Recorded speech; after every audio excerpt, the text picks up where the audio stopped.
नमस्कार, मैं हूं सुशील बहुगुणा। आप देख रहे हैं इंडिया 9 बजे। 18वीं लोकसभा का पहला सत्र कल से शुरू हो रहा है और इस सत्र में सरकार के सामने जो सबसे बड़ा मुद्दा विपक्ष उठाने वाला है वो है नीट यूजी के पेपरों के लीक होने का मुद्दा और पूरी परीक्षा प्रणाली का। लगातार पेपर लीक होने के मसले पर विपक्ष हमलावर बना हुआ है। इस मुद्दे की जांच सीबीआई ने अपने हाथ में ले ली है। इसकी एफआईआर आज सीबीआई ने दायर कर ली। उधर नेशनल टेस्टिंग एजेंसी ये परीक्षा जो कराती है उसके नए डीजी हैं प्रदीप खरोला। उन्होंने आज अपना पदभार संभाल लिया। ये उनके सामने एक बहुत ही चुनौतीपूर्ण समय होगा क्योंकि नीट यूजी की जो परीक्षा का पेपर लीक हुआ है उससे काफी ज्यादा नाराजगी है छात्रों में। सबसे ज्यादा छात्र देश में इसी परीक्षा में हिस्सा लेते हैं और 24 लाख के करीब बच्चों के भविष्य का यह सवाल है। और इसके अलावा देश की परीक्षा प्रणाली पर भी गंभीर सवाल इसके बाद खड़े हुए हैं। कई परीक्षाओं को या तो रद्द करना पड़ा है या आगे बढ़ाना पड़ा है। तो इस सब के बीच नए जो महानिदेशक हैं उन्होंने आज अपना पद संभाला है और पेपर लीक का जो मामला है इसमें एक के बाद एक रोज नए खुलासे हो रहे हैं। बिहार में पेपर लीक घोटाले के अब तक के सबसे गंभीर सबूत मिले हैं। एनडीटीवी इंडिया को इस मामले में बिहार की आर्थिक अपराध इकाई द्वारा की जा रही जांच की एक्सक्लूसिव जानकारी मिली है, जिससे साफ पता चलता है कि एक अंतर्राज्यीय गैंग ने पेपर लीक करवाया और उसे बेचने के लिए छात्रों का इंतजाम भी किया। यह एक्सक्लूसिव रिपोर्ट देखिए।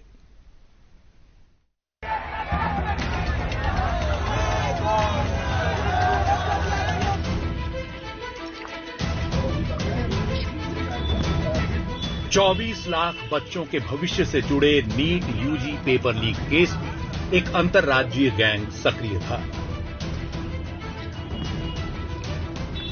4 मई को हुई इस परीक्षा का पहला सुराग 5 मई को बिहार पुलिस की आर्थिक अपराध इकाई ईओयू को मिला। एनडीटीवी इंडिया को ईओयू की इस जांच की एक्सक्लूसिव जानकारी मिली है, जिससे अपराध की साजिश कैसे आगे बढ़ी इसका साफ पता चल रहा है।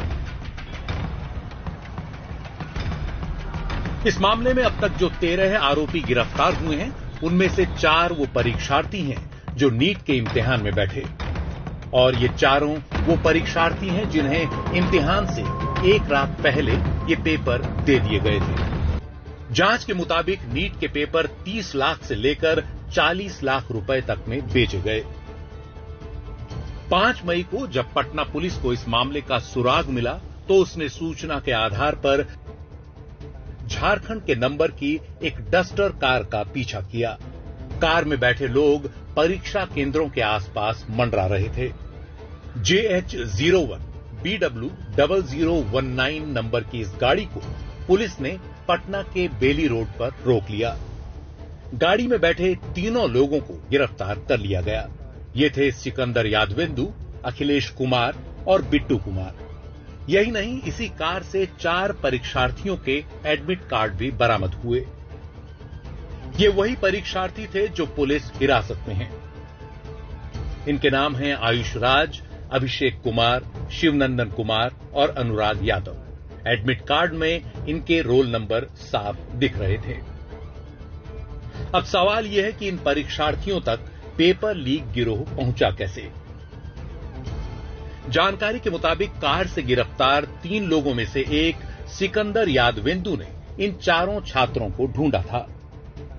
सिकंदर ने पुलिस तफ्तीश में पेपर लीक से जुड़े गैंग में 3 लोगों संजीव सिंह रॉकी, नीतीश और अमित आनंद का नाम लिया। इनमें से नीतीश पहले भी पेपर लीक में गिरफ्तार हो चुका है। इसी साल मार्च महीने में जब वो गिरफ्तार हुआ तो 4 दिन में ही उसे जमानत भी मिल गई। सिकंदर ने अमित आनंद नाम के दूसरे आरोपी को चारों छात्रों के बारे में जानकारी दी और फिर अमित ने इन चारों छात्रों को नीतीश से मिलवा दिया। नीतीश ही वो शख्स है जिसने इन चारों छात्रों को नीट यूजी के पेपर दिए। इन चारों छात्रों को पटना के लर्न बॉयज हॉस्टल और लर्न प्ले स्कूल में जवाब तैयार करवाए गए। 17 मई को ईओयू ने मामले की जांच शुरू की। ईओयू को नीट यूजी का एक अधजला पेपर मिला जिसका बुकलेट नंबर था 6136488। इस बुकलेट में 68 सवाल दिख रहे थे। ओरिजिनल पेपर से सभी 68 सवाल मेल खा रहे थे। बिहार ईओयू ने केंद्रीय शिक्षा मंत्रालय को इस पूरे मामले पर अब अपनी रिपोर्ट सौंप दी है। शिक्षा मंत्रालय के आदेश पर सीबीआई ने अब यह मामला अपने हाथ में ले लिया है। परिमल कुमार के साथ पटना से मनीष कुमार और प्रभाकर कुमार की रिपोर्ट, एनडीटीवी इंडिया। तो बिहार की आर्थिक अपराध इकाई ने मामले में जो तत्परता दिखाई, उसी का नतीजा है कि पेपर लीक गैंग के कुछ लोग तो हत्थे चढ़ ही गए हैं। लेकिन यह पूरे पेपर लीक माफिया का एक छोटा सा हिस्सा ही हो सकता है, क्योंकि यह माफिया लगभग हर पेपर लीक में शामिल रहता है। इस बीच इस मामले में एक सवाल यह है कि पटना में जो पेपर लीक हुआ, वो लीक हुआ कहां से? क्या रांची एयरपोर्ट से, जहां यह पेपर सबसे पहले पहुंचा हवाई जहाज से, या फिर कहीं रास्ते में जब ब्लू डार्ट कुरियर सर्विस द्वारा उसे हजारीबाग ले जाया जा रहा था? यह भी है कि रास्ते में जब ले जाया गया, क्या तब यह पेपर लीक हुआ है, या फिर हजारीबाग की स्टेट बैंक ऑफ इंडिया की शाखा में, जिसके लॉकर में इसे रखा गया? हमारे सहयोगी प्रभाकर कुमार ने इस पूरे मामले की हजारीबाग में एक्सक्लूसिव पड़ताल की।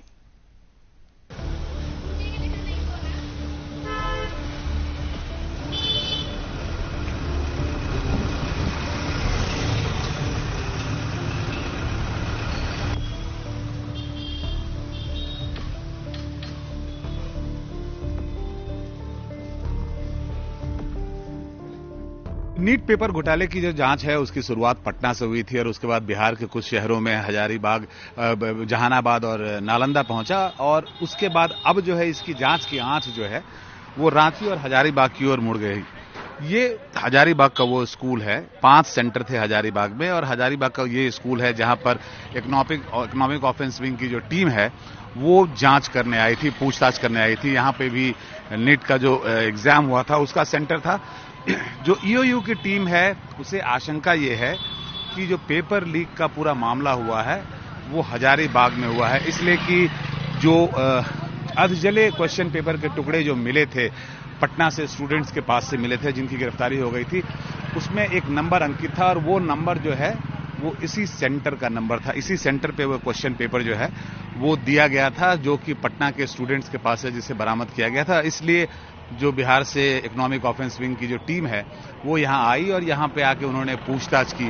हालांकि इसका ये मतलब नहीं है कि स्कूल अथॉरिटीज जो है उसमें इन्वॉल्व हैं, उसमें उनकी संलिप्तता है, क्योंकि जो क्वेश्चन पेपर आता है, प्रश्न पत्र जो आता है, वो स्टेट बैंक के लॉकर के थ्रू आता है। तो ये रांची पहले फ्लाइट से आता है, उसके बाद वहां से कुरियर सर्विस के थ्रू रांची से हजारीबाग लाया जाता है, तब जाके स्टेट सेंटर को सुबह में दिया जाता है ये क्वेश्चन पेपर।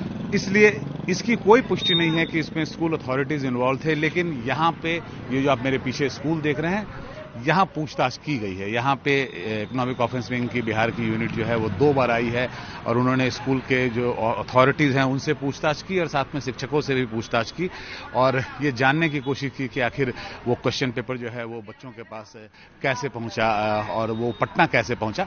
ये सारी चीजें उन्होंने जानने की कोशिश की।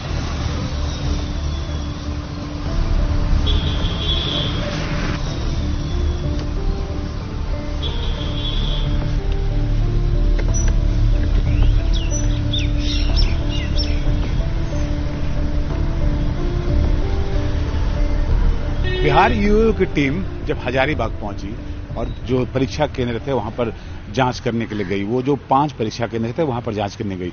एक परीक्षा केंद्र जो उनके शक के घेरे में था और जहां से उन्हें आशंका लग रही थी कि क्वेश्चन पेपर लीक जो है उस परीक्षा केंद्र का कहीं इन्वॉल्वमेंट हो सकता है, या फिर वहां पर जब क्वेश्चन पेपर लाया जा रहा था तो उसी क्रम में पेपर लीक किया गया। वो इसी थाना क्षेत्र में पड़ता है। ये हजारीबाग का लोसिंगना थाना है और यहाँ की पुलिस जो है वो बिहार की ईओयू की जो टीम है उसके साथ गई थी जब वहाँ पूछताछ की जानी थी। स्कूल के जो प्रबंधक थे उनसे पूछताछ की गई, जो प्रिंसिपल थे उनसे पूछताछ की गई और उसके बाद जो है लगभग 2 घंटे की पूछताछ के बाद ईओयू की टीम जो है उन्होंने कुछ दस्तावेज वहां से लिए और उसके बाद वो प्रिंसिपल के साथ जो है वो चले गए एसबीआई के लॉकर में। एसबीआई में जाके उन्होंने लॉकर पे जांच की, क्योंकि लॉकर में ही वो क्वेश्चन पेपर होता है जो सुबह निकाल के एग्जामिनेशन सेंटर्स पे भेजा जाता है। तो उन्होंने जाके एसबीआई के लॉकर में भी इसकी जांच की और पांचों सेंटर पे जाने के बाद इस थाने की पुलिस के सहयोग से फिर उन्होंने लॉकर में जाकर जांच की और उसके बाद ईओ की टीम वापस पटना को चली गई। देखिए, ये आर्थिक अपराध शाखा की टीम है जो पटना की है, बिहार की है। वो आई थी, हमको जस्ट सूचना दी थी कि हमको एक स्कूल में जांच करनी है जहां नीट की एग्जाम हुई थी। तो वो अपना जांच किया, जांच करने के बाद फिर यहाँ से कहीं अन्यत्र अपने जांच को आगे बढ़ाने के लिए गए। चूंकि हमारे यहाँ से कोई रिकवरी नहीं किया तो इसीलिए हमारे थानादार को बहुत ज्यादा जरूरत नहीं थी। हम लोग उस पर सिर्फ ये सूचना के तौर पर वो हमको दिया कि हम लोग यहाँ जांच कर रहे हैं।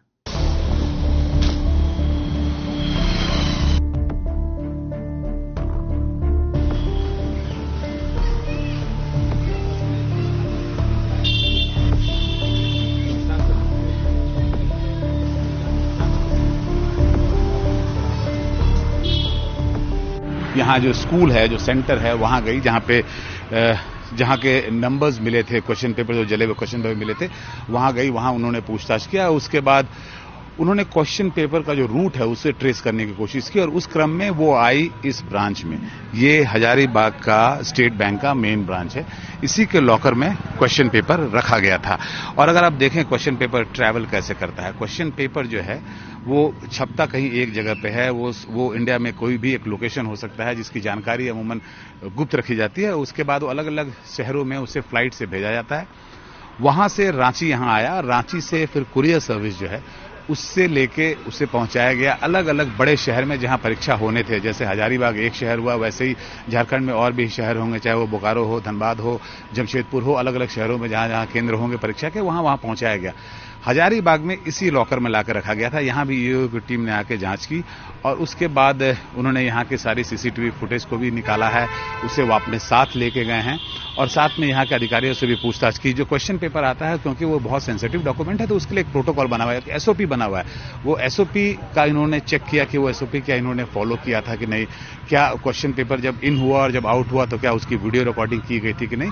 तो उन सारे बिंदुओं पर उन्होंने जांच किया है। यहाँ के लोगों का जो स्टेटमेंट है वो रिकॉर्ड किया है, जो बैंक के कर्मी है, और उसके बाद ईओ की टीम जो है यहाँ से जितने दस्तावेज हो सकते थे इससे जुड़े हुए, जितने सीसीटीवी फुटेज हो सकते थे, उसे लेके वो वापस पटना की ओर रवाना हो गई है।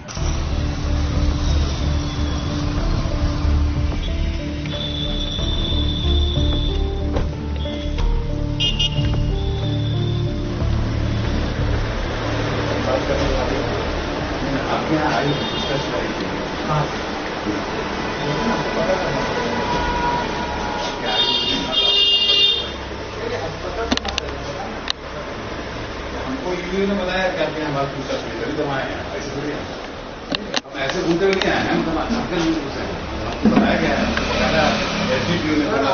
आप मतलब क्या आप कैमरा देखिए, कोई भी चीज पल्ले कैमरा ये करने के लिए आप किसी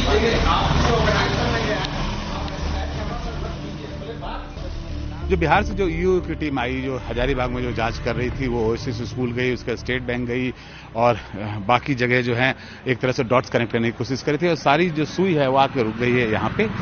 ये ब्लू डार्ट का ऑफिस है, जो हजारीबाग का ऑफिस है, और यहाँ पे जांच के क्रम में ईओ की टीम यहाँ आई थी और वो ये जानने की कोशिश कर रहे हैं कि जो पेपर है, जो रांची में पेपर लैंड किया एयरपोर्ट से, उसके बाद ये ब्लू डार्ट कुरियर जो आप मेरे पीछे देख रहे हैं, इसी की जिम्मेवारी थी कि वो वहां से कुरियर सर्विस से उससे लेके यहाँ हजारीबाग के स्टेट बैंक के लॉकर तक पहुंचाया गया। इस बीच में क्या रांची में इसके साथ छेड़छाड़ की गई पेपर के साथ, क्या हजारीबाग में किया गया या बीच में कहीं पे किया गया, इन सारे बिंदुओं पे जांच किया जा रहा है। ये जो सेंटर है, हमने यहाँ पर जाके उनसे बात करने की कैमरे पे कोशिश की, लेकिन इन्होंने कैमरे पे बात करने से मना कर दिया। आपने अभी विजुअल में देखा होगा कि कैसे वो जो है न केवल कैमरे पे बात करने से मना कर रहे थे, बल्कि हमें उन्होंने सेंटर से बाहर निकाल दिया।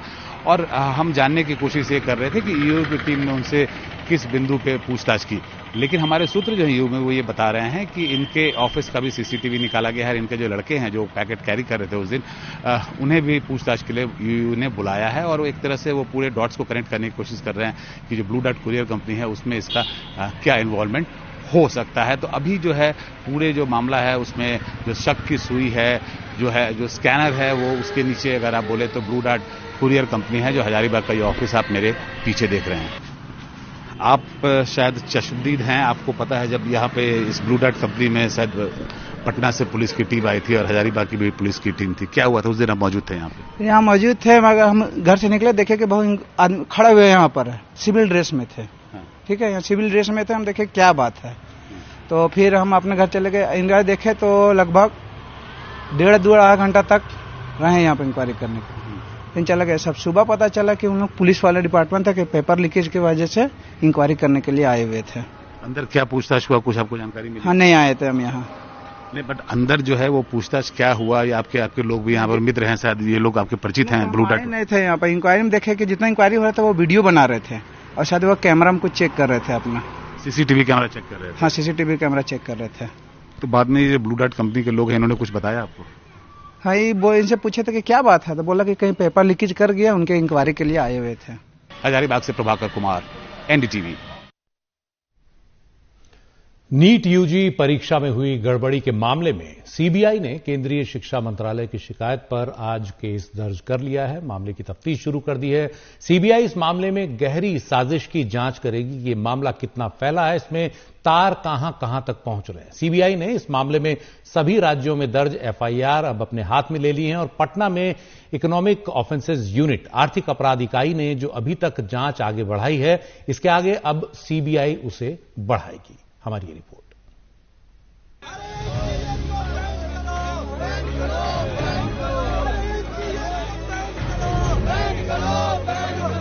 नीट पेपर लीक धांधली केस में अब सीबीआई एक्शन में आ गई है।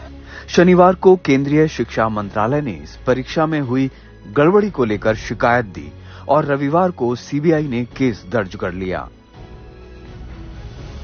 सीबीआई इस मामले में ये पता लगाएगी कि आखिर जहां से पेपर लीक किया गया उसका सोर्स क्या है, यानी कि जो पेपर लीक करने वाला है वो कौन है और किस तरह से पेपर को लीक किया गया, कितने में ये पेपर बेचा गया है। बिहार पुलिस की जांच में अब तक जो मेरठ जेल में बंद रवि अत्री है वो मास्टरमाइंड के तौर पर उसका नाम सामने आ रहा है और बिहार पुलिस ने शिंटू नाम के एक आरोपी को पकड़ा है। उसने कहा है कि उसने पेपर रवि अत्री गैंग से लिया है।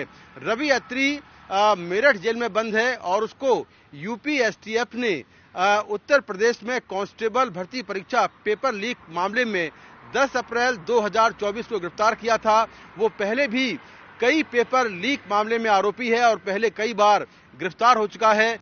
शिक्षा मंत्रालय ने सीबीआई को जांच सौंपते हुए कहा है कि कथित अनियमितताओं, धोखाधड़ी, फर्जीवाड़े और कदाचार के कुछ मामले सामने आए हैं।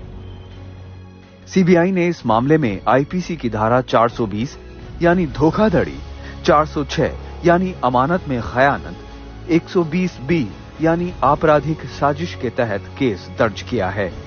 अज्ञात लोगों के खिलाफ केस दर्ज किया गया। सीबीआई इस मामले में पूरी साजिश की जांच करेगी। व्यापक जांच के लिए अलग अलग राज्यों में हुई सभी एफआईआर को अपने हाथ में लेगी। राज्यों की पुलिस ने जो आरोपी पकड़े हैं उन्हें सीबीआई अपनी हिरासत में लेगी। सीबीआई ने गोधरा और पटना अपनी टीमें भेज दी हैं। इस मामले में पब्लिक सर्वेंट, बिचौलिए, छात्र, सॉल्वर, एनटीए के अधिकारी और कई संस्थान जांच के दायरे में हैं। सीबीआई जल्दी ही बिहार और गुजरात पुलिस की एफआईआर, केस डायरी और पकड़े गए आरोपियों को अपने कब्जे में लेने जा रही है। सवाल 24 लाख परीक्षार्थियों, युवाओं के भविष्य का है, इसीलिए सीबीआई की जांच का दायरा व्यापक होगा। वो गहरी साजिश का पता लगाएगी। साथ ही पेपर लीक करने का सोर्स क्या है और इसके पीछे कौन लोग हैं, इसका भी पता लगाया जाएगा। अगर इस मामले में एनटीए का कोई अधिकारी शामिल होगा तो उसको भी जांच के दायरे में लाया जाएगा और उसके खिलाफ भी कड़ी कार्रवाई होगी। नई दिल्ली से कैमरामैन सुधीश राम के साथ मैं Mukesh Singh Sengar, NDTV India. UG paper leak घोटाले में जो सवाल हैं वो अब उनका हल सीबीआई को करना। हमारे साथ हमारे दो सहयोगी हैं, प्रभाकर कुमार और मुकेश सिंह सेंगर। प्रभाकर और मुकेश, आपसे यही जानना चाहेंगे कि अब यहां तक हमने सारा मामला समझ लिया, इसके आगे क्या? सबसे पहले प्रभाकर आपसे सवाल कि ईओयू की जो जांच है अब सीबीआई के हाथ में, सीबीआई अगले कुछ दिन में क्या क्या कर सकती है, क्या क्या करने जा रही है? देखिए, पहले तो सीबीआई जो है आधिकारिक रूप से इस केस का चार्ज जो है वो लेने जा रही है और हमें बताया गया है कि कल यानी सोमवार को इसकी प्रक्रिया शुरू हो जाएगी। हालांकि आज बिहार सरकार ने नोटिफिकेशन जारी कर दिया और इसकी स्वीकृति दे दी है कि इस केस का चार्ज जो है वो सीबीआई को सौंपा जाए। हमारी जो जानकारी है उसके हिसाब से कल सीबीआई की टीम पटना पहुंच सकती है और ऑफिशियली जो है इसका चार्ज ले सकती है। जहां तक इस केस पे इन्वेस्टिगेशन की बात है, हजारीबाग जो है वो एक तरह से केंद्र बिंदु बना हुआ है और ईओ की टीम यहां आके जांच कर चुकी है, चाहे वो स्कूल की बात करें, बैंक की बात करें या कुरियर सर्विस की बात करें।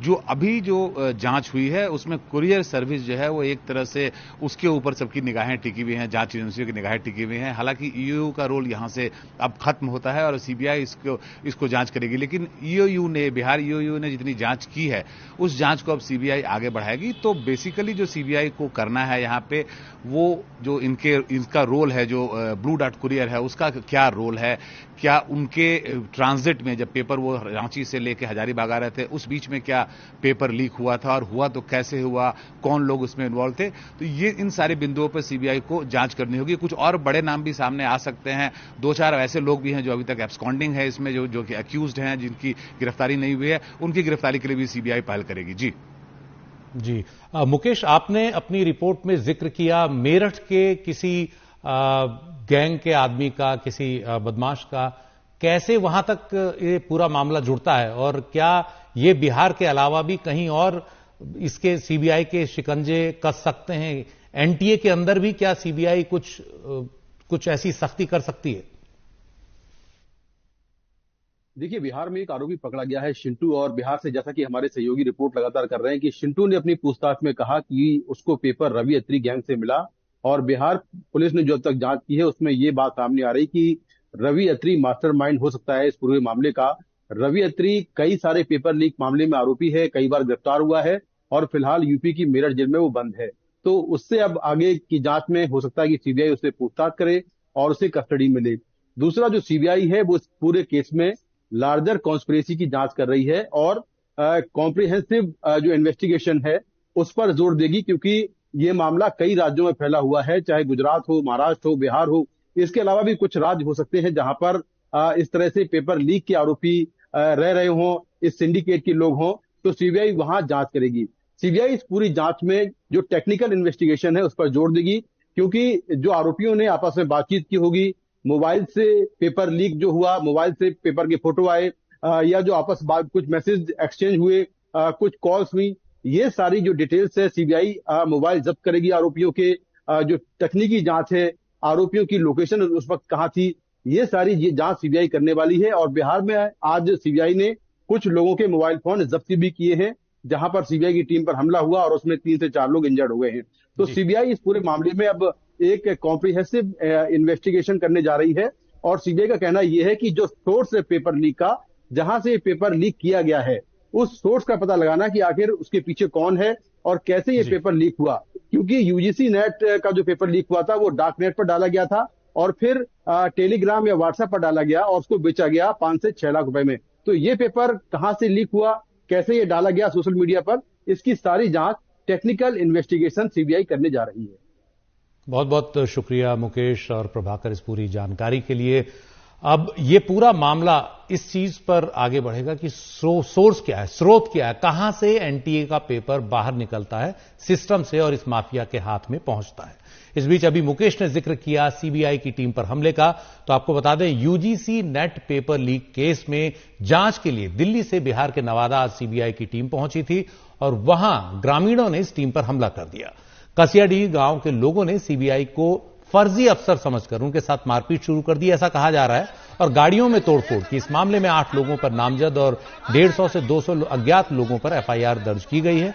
वहीं एक महिला समेत 4 लोगों को गिरफ्तार कर जेल भेजा गया है।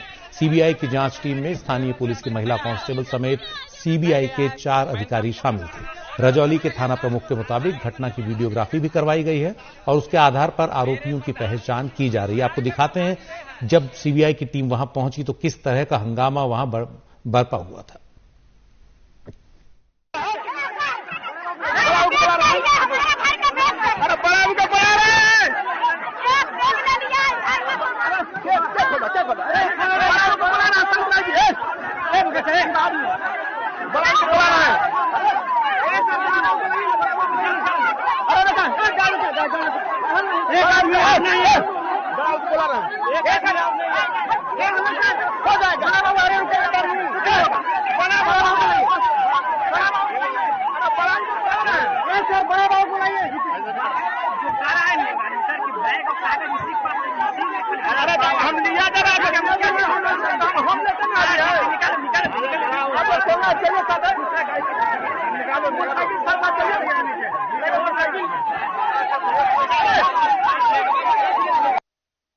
इस मामले में नवादा पुलिस क्या कह रही है, ये भी सुनते हैं। और गश्ती गाड़ी वहां पर पहुंची और पता चला कि भीड़ ने घेर रखा है। सीबीआई की टीम मॉर्निंग में आई थी रेड करने के लिए, सर्च एंड सीजर ऑपरेशन चला रही थी, जिसमें भीड़ को यह डाउट हो गया कि यह सीबीआई की टीम है या नहीं है, तो उन्होंने उसको घेर लिया था। तुरंत हमारी थाने की टीम पहुंची, उसके बाद हमारे थानेदार भी पहुंचे और फिर उनको सकुशल वहां से निकालकर थाने लाया गया। उनके बयान पर, जो सीबीआई की टीम थी, उनके बयान पर एक प्राथमिकी दर्ज की गई है, जिसमें उन्होंने लोकल भीड़ पर नामजद अभियुक्तों के ऊपर मारपीट का और सरकारी काम में बाधा का एफआईआर दर्ज कराया है। उस एफआईआर के आलोक में हमने 4 लोगों को गिरफ्तार भी कर लिया है और जेल भी भेज दिया है। इस पूरे मामले पर ज्यादा जानकारी के लिए हमारे सहयोगी मनीष कुमार हमारे साथ हैं। मनीष, सीबीआई की टीम अगर किसी भी इलाके में जांच करने के लिए जाती है, खासतौर पर इतने संवेदनशील मुद्दे पर, तो स्थानीय थाने को इसकी इत्तला पहले देती होगी। किस तरह से लोगों ने इनको घेर लिया? ऐसे तो बहुत लोग जाते हैं, क्यों घेरा, क्या अभी तक की जानकारी में सामने आ रहा है?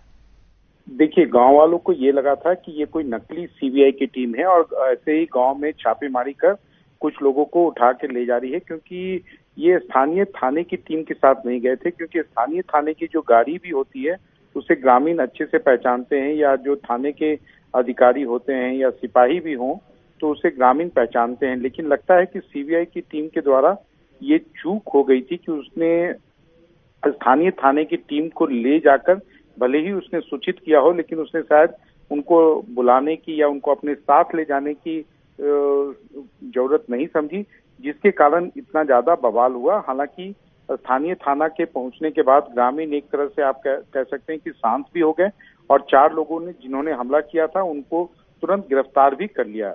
सुशील, बहुत बहुत शुक्रिया मनीष इस पूरी जानकारी के लिए।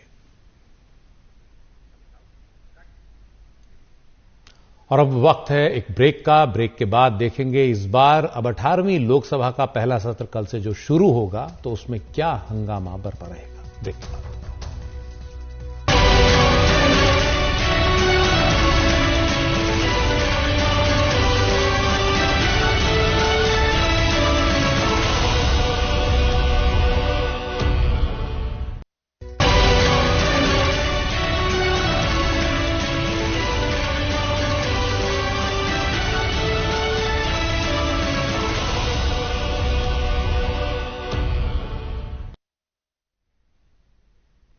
अठारहवीं लोकसभा का पहला सत्र कल से शुरू हो रहा है, जिसके लिए पक्ष विपक्ष दोनों ने कमर कस ली है।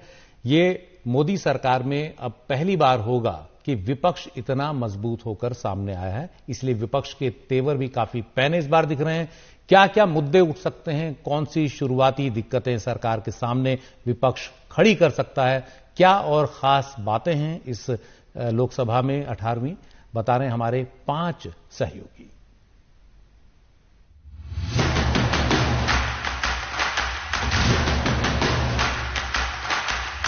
नमस्कार, मैं हूं मनोजन भारती और अब मैं आपको बताऊंगा कि 18वीं लोकसभा के पहले सत्र में क्या क्या होने वाला है, क्या है एजेंडा।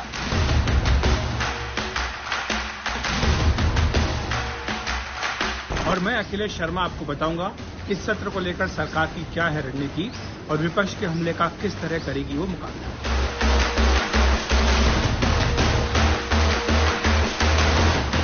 और मैं राजीव रंजन आपको बताऊंगा 18वीं लोकसभा में कैसे होंगे विपक्ष के तेवर और विपक्ष कितना हमलावर होगा।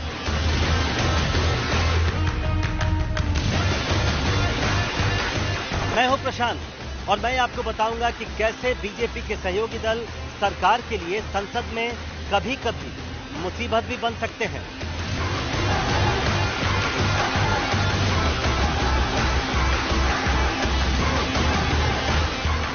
मैं हूं हिमांशु शेखर और मैं आपको बताऊंगा कि 18वीं लोकसभा में इस बार यूनिक क्या है और किस तरह नई चुनी गई 18वीं लोकसभा पिछली लोकसभाओं से बिल्कुल अलग है।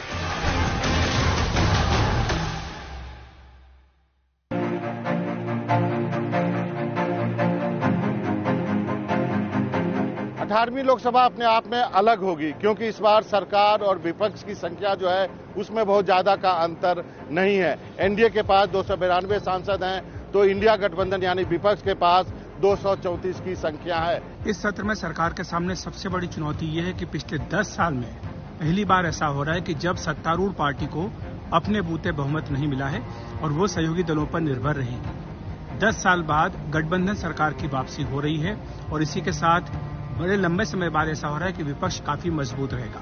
18वीं लोकसभा में विपक्ष और खासकर कांग्रेस तो आर पार के मूड में होगा।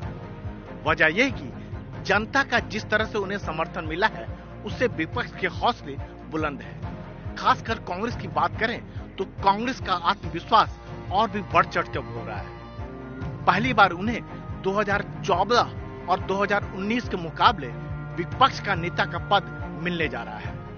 2014 में कांग्रेस के हिस्से आया था 44 सीट, तो 2019 में 52 सीट लोकसभा में आया है और इस बार यह आंकड़ा 99 तक पहुंच गया है। हालांकि कांग्रेस की ओर से नेता प्रतिपक्ष कौन होगा इसको लेकर कोई खुलासा नहीं किया गया है।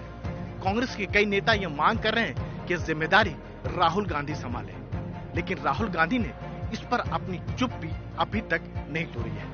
हालांकि सत्र में ज्यादा विधायी काम नहीं होना है, केवल स्पीकर का चुनाव होना है, राष्ट्रपति का अभिभाषण होना है, लेकिन स्पीकर के चुनाव में ही विपक्ष सरकार से दो हाथ करने के मूड में है, क्योंकि विपक्ष चाहता है कि उसे डिप्टी स्पीकर का पद दिया जाए और अगर ऐसा नहीं होता तो फिर स्पीकर के पद के लिए चुनाव की नौबत तक आ सकती है और ऐसे में बीजेपी को अपने सहयोगी दलों को साथ लेना बहुत जरूरी हो जाएगा।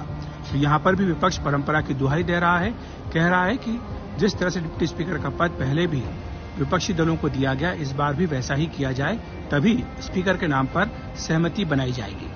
दूसरी तरफ सरकार को महंगाई, बेरोजगारी के साथ साथ पेपर लीक, इन मुद्दों पर भी विपक्ष अपनी ओर से घेरने का प्रयास करेगा। स्पीकर के चुनाव में जहां बीजेपी को विपक्ष के पैंतरों का सामना करना पड़ेगा, वहीं उसे अपने सहयोगी दलों को भी खुश रखना पड़ेगा। हालांकि अब तक जो संकेत है उससे यही लगता है कि बीजेपी स्पीकर का पद अपने पास ही रखेगी। दूसरी तरफ सरकार को महंगाई, बेरोजगारी के साथ साथ पेपर लीक, इन मुद्दों पर भी विपक्ष अपनी ओर से घेरने का प्रयास करेगा। राष्ट्रपति के अभिभाषण पर धन्यवाद प्रस्ताव और चर्चा एक ऐसा मौका होगा जब विपक्ष इस सरकार को किसी भी तरह से कटघरे में खड़ा करने का कोई प्रयास नहीं छोड़ेगा। तो ये सत्र इस लिहाज से काफी महत्वपूर्ण होगा। विपक्ष ने प्रोटेम स्पीकर को लेकर अपने हमले को तेज करते हुए आने वाले समय के लिए अपने जो आक्रामक अंदाज है उसका एक तरह से परिचय दे दिया है कि किस तरह से वो आने वाले इस सत्र में सरकार के ऊपर काफी हावी रहने वाला है। 2014 और 2019 के उलट इस बार बीजेपी अपने दम पर बहुमत नहीं जुटा पाई और इसलिए उसे सरकार चलाने के लिए इस बार अपने साथी दलों का सहारा लेना पड़ेगा। इसकी छाया संसद में भी देखने को मिलेगी, जब बीजेपी को कई मौकों पर अपने साथी दलों को एकजुट रखने में काफी मशक्कत करनी पड़ेगी। जहां तक मुद्दे की बात है तो विपक्ष सबसे पहले नीट को लेकर सरकार को घेरेगा। विपक्ष की मांग होगी कि सरकार इस परीक्षा को रद्द करे, नीट परीक्षा को रद्द करे, दोबारा परीक्षा हो, सुप्रीम कोर्ट की निगरानी में पूरे मामले की जांच हो। विपक्ष आपराधिक कानून का भी मुद्दा उठाएगा, मांग करेगा कि इस कानून को फिलहाल लागू नहीं किया जाए। इसको लेकर पश्चिम बंगाल के मुख्यमंत्री पहले ही केंद्र सरकार को चिट्ठी लिख चुकी है। विपक्ष का ये कहना है कि जब पिछले सत्र में ये कानून जब लागू किया गया था तब विपक्ष के 145 से ज्यादा सांसदों को निलंबित कर सदन से बाहर कर दिया गया था। विपक्ष अग्निवीर का भी मुद्दा उठाएगा और इसमें विपक्ष उम्मीद कर रहा है कि सरकार का सहयोगी दल जदयू से उसे समर्थन मिलेगा। ये एक ऐसी लोकसभा होगी जिसमें कि पति पत्नी दोनों सांसद होंगे। जी हां, अखिलेश यादव और डिंपल यादव की बात कर रहा हूं। ये एक ऐसी लोकसभा होगी जहां पे राहुल गांधी लोकसभा में होंगे और उनकी माताजी सोनिया गांधी राज्यसभा में होंगी। ये एक ऐसी संसद होगी 18वीं लोकसभा जिसमें पप्पू यादव लोकसभा में होंगे और उनकी पत्नी रंजीत रंजन राज्यसभा में होंगी। आने वाले दिनों में यदि वायनाड के उपचुनाव में प्रियंका जीत जाती हैं तो राहुल और प्रियंका की जोड़ी भी आपको लोकसभा में देखने को मिलेगी और उनकी माताजी सोनिया गांधी राज्यसभा में होंगी। 2009 के लोकसभा चुनाव में चुनाव जीतने वाले उम्मीदवारों में 58% करोड़पति थे, जबकि 2024 के लोकसभा चुनावों में 543 में से 93% उम्मीदवार करोड़पति हैं। 2019 के लोकसभा चुनावों में चुनाव जीतने वाली महिला उम्मीदवारों की संख्या 77 थी, जो 2024 के लोकसभा चुनावों में घटकर सिर्फ 74 रह गई है। हाल के चुनावों में महिलाओं की भागीदारी चुनावी प्रक्रिया में बढ़ी है। 2024 के लोकसभा चुनावों में अब तक की सबसे ज्यादा संख्या में महिला उम्मीदवारों ने चुनावी प्रक्रिया में भाग लिया, लेकिन चुनाव जीतने वाली महिला सांसदों की संख्या पिछले 2019 के चुनाव के मुकाबले 2024 में घटकर सिर्फ 13.62% रह गई है। इस बार जो है चुने हुए सांसदों की औसत उम्र जो है वो 56 साल है। करीब 4 ऐसे सांसद हैं जिनकी उम्र 25 साल है। सबसे अधिक उम्र के सांसद डीएमके के टीआर बालू हैं जो 82 साल के हैं। यही नहीं, इस बार जो है लोकसभा में आपको कई ऐसे सांसद दिखेंगे जो कि पहली बार चुन के आए हैं। उनकी संख्या करीब 280 के करीब है। तो कई मायनों में ये संसद पहली बार पहली कुछ देखने को यहाँ मिलेगा। भारतीय राजनीति में आपराधिक पृष्ठभूमि वाले नेताओं और सांसदों की संख्या लगातार बढ़ती जा रही है। 2024 के लोकसभा चुनावों में चुनाव जीतने वाले 170 उम्मीदवारों ने अपने खिलाफ गंभीर आपराधिक मामले घोषित किए हैं, यानी 31% जो नए सांसद हैं उनके खिलाफ गंभीर आपराधिक मामले दर्ज हैं, जबकि 2009 में ऐसे सांसदों की संख्या सिर्फ 14% थी। 2024 के लोकसभा चुनावों में दोबारा चुने गए सांसदों की संख्या 214 है। 2019 में इन 214 सांसदों के पास औसत संपत्ति 18 करोड़ 64 लाख रुपए थी। 5 साल बाद 2024 में इन 214 दोबारा चुने गए सांसदों के पास औसत संपत्ति बढ़कर 26 करोड़ 14 लाख हो गई है, यानी पिछले 5 साल में इनकी संपत्ति 40% तक बढ़ गई है।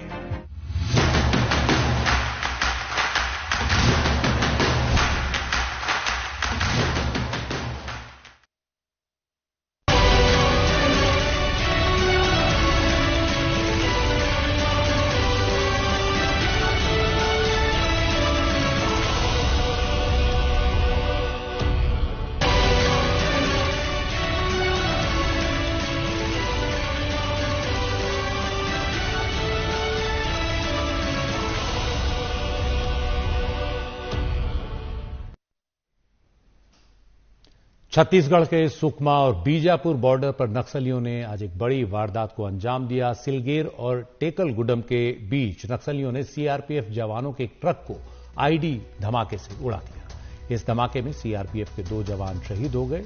इन शहीद जवानों के नाम हैं विष्णु आर और शैलेंद्र। इलाके में भारी बारिश होने के चलते बचाव अभियान में काफी दिक्कत हुई। इस बीच जो हमलावर नक्सली हैं उनकी जोर शोर से तलाश चल रही है।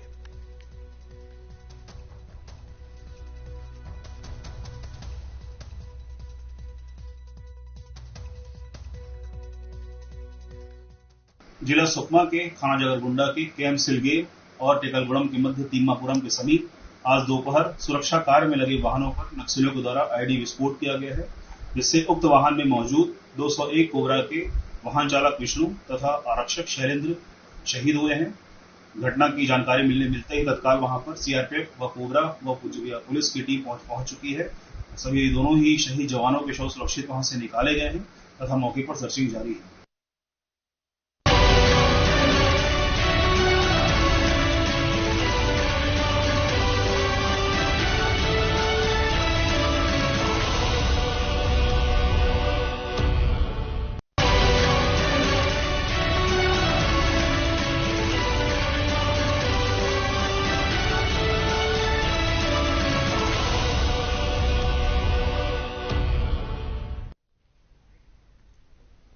और अब वक्त उस सवाल के जवाब का जिस पर आपने अपनी राय हमें क्यूआर कोड स्कैन कर क्यूआर कोड को अब दिन भर हमें भेजी और आपका जो जवाब है उससे ये निकला है। सवाल हमारा था, क्या आखिरी वक्त पर नीट पीजी की परीक्षा स्थगित करना सही है, क्योंकि नीट पीजी की परीक्षा भी स्थगित की गई। 29 लोगों का कहना है हां और 71% लोगों का कहना है नहीं।